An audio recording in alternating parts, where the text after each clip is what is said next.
Guys, ito yung tutorial sa mga baguhan.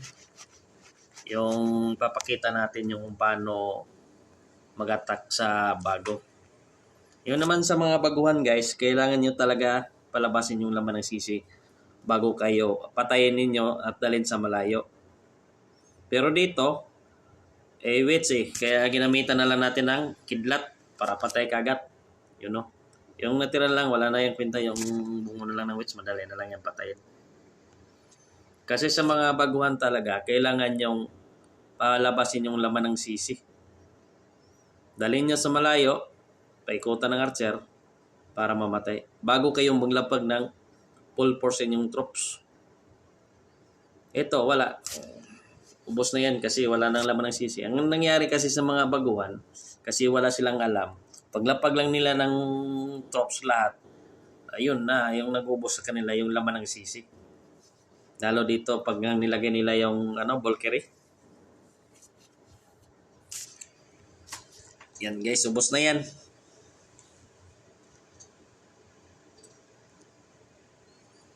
At ngayon, yung sa TH11, papakita natin yung magandang attack sa TH11. Yung umatak naman sa TH11, yung bago lang ng TH11, yung inatak niya yung max. Tingnan natin dito si Buknoy. Sana yun, Buknoy. Ito. Tingnan niyo si Buknoy, oh. Bago lang yan ng TH11, guys. Pero tingnan niyo yung attack ni Buknoy. Anong inatak mo, Buknoy? 16. 16, 17. Puro kay Buknoy yan. 16, 17. Ito, oh. Buknoy, 3 star.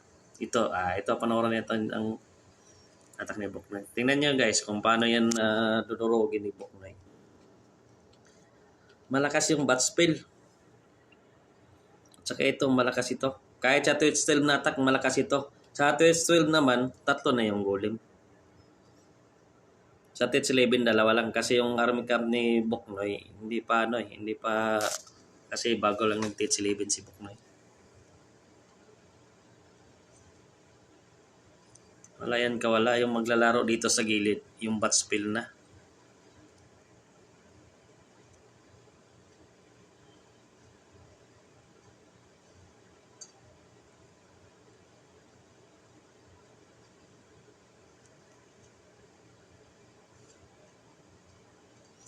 Yung sa bat spill dito, 2 spill lang yata magagamit.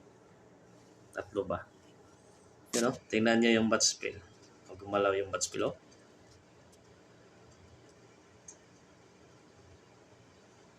Yan talaga naglinis sa gilid yung bat spill, oh. Tingnan nyo.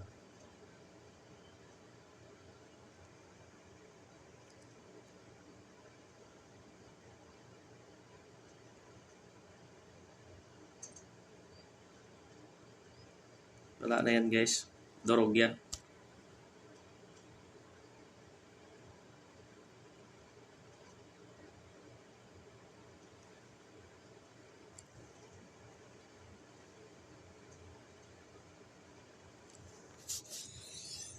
Ipapakita naman natin attack ni Buhawi Jack. Si Buhawi Jack kay Tits 13 lang pero dudurog to ng Tits 14. Buhawi Jack. Ito si Buhawi Jack, oh. Yan. Tingnan natin yung attack ni Buhawi Jack sa number 10 at number 9. You know? Yan. Max sa Tits 14. Si Buhawi Jack ay Tits 13 lang. Durog yan. Malakas yung superiority guys. Pag ang superiority lagay ng clan castle nyo at lagyan nyo ng clone spell, uubusin yan sa paligid. Siyempre, sa strategy na ito, kailangan mo na linisin yung gilid-gilid. Kaya yung king, queen sa gilid-gilid nyo nilagay para maglinis at pinakawalang kagad yung ability ng king para malaki yung nalilinis. At dito naman nilagyan mo ng totem spell, yung poste. Para yung blimp, tingnan mo yung blimp natin. Yan o, superiority. Bag. Laglagan mo na lawang clone spell at saka range. Wala, uubusin na yan. At yung muntik naman namatay yung Royal Champion natin dito guys. Tingnan nyo yung Royal Champion, no? super drug at saka yung balon. Ubos yan.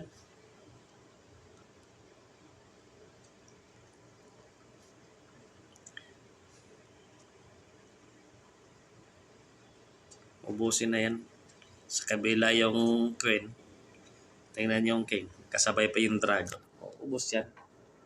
Kailangan talaga sa strategy na yung tops nyo ay papasok sa loob. Lalo pag drag or ground attack. Yung ground attack doon sa TH14, pinakita ko nung nakaraan eh.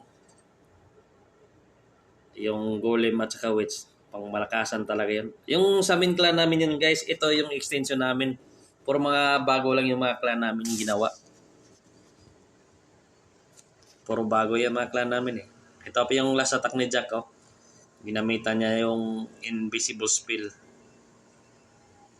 Yan. Rush lang siya pero malakas na, masakit. Una-una dyan, may ano na siya oh, manulit. At saka yung town hall niya. At saka yung eagle niya. Kaya yung pag may eagle yung kalaban guys, harapin nyo talaga yung eagle. Huwag nyong iwasan yan. Kasi pag nag-preheads yung eagle, uubusin yung troops nyo. Masakit yung eagle pag nag-preheads.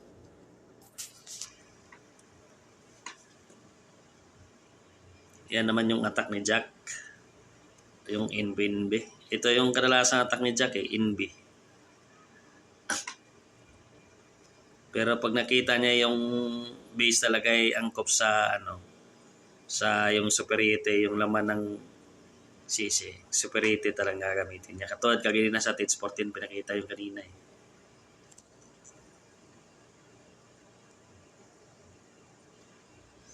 At kailangan nyo rin yung mag-practice guys yung sa invisible spell kasi gamit yan. Pag mag-TH15 kayo, dudurog yan sa ano, TH15.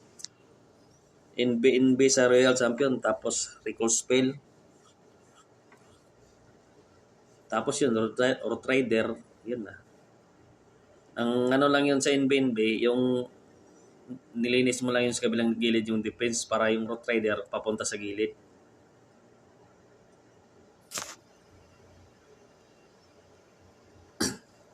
At dito naman guys, gamit yung laman ng CC natin, yung balon. Yun talaga kadalasan ginagamit ko.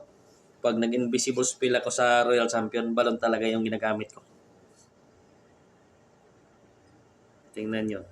Masakit kasi yung town hall. Tingnan nyo yung naghawak yung town hall kahit nakawala pa yung ability ng king. Pero inubos pa rin yung dragon natin.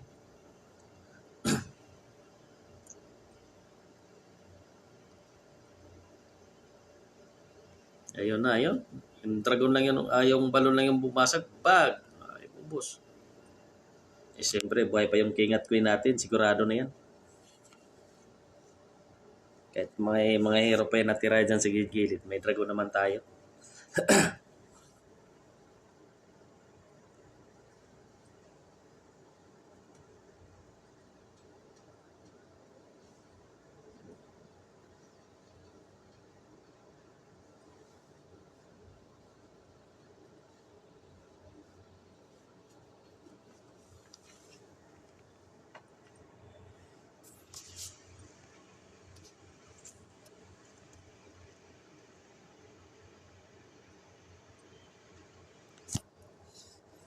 Tingnan natin attack yung sa number ano namin.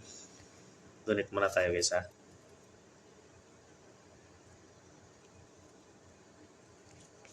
Yung sa number 1, tingnan natin yung attack niya. Ano. Kasi hindi ko to nakita yung attack niya.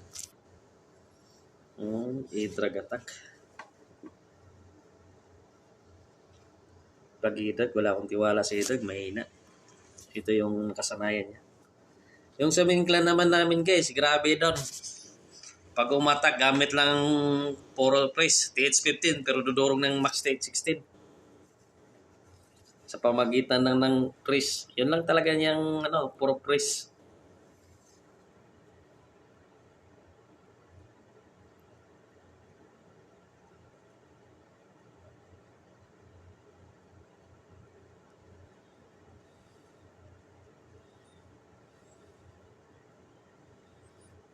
Ba't hindi pinakawalan ng warden niya yung ability? Mahina ito mag-attack.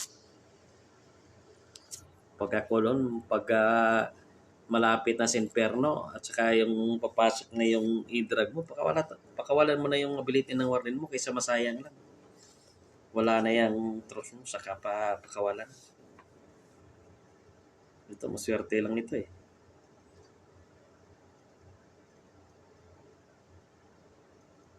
Pero at least, na-testa rin niya, may effort din.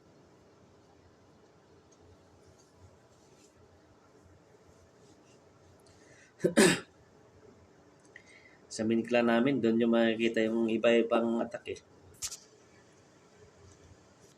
May Rot Golem, may Rot Rider, mayroon rin drag. Dito, ano lang to, bago lang nito eh. Level 1 yata yung kuha namin. Level 3 na pala yung clan. Sa kabila namin, level 8 na. Yung nagdadala lang pala ng kuha dito. Ito lang pala ang kuha niya. Itong, anong hero na itong parang dragon.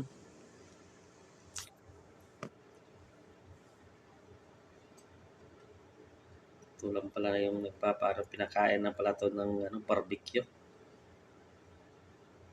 Yun lang, nag 3 stars sa kanya. Parang walang bawas. Level 3 lang.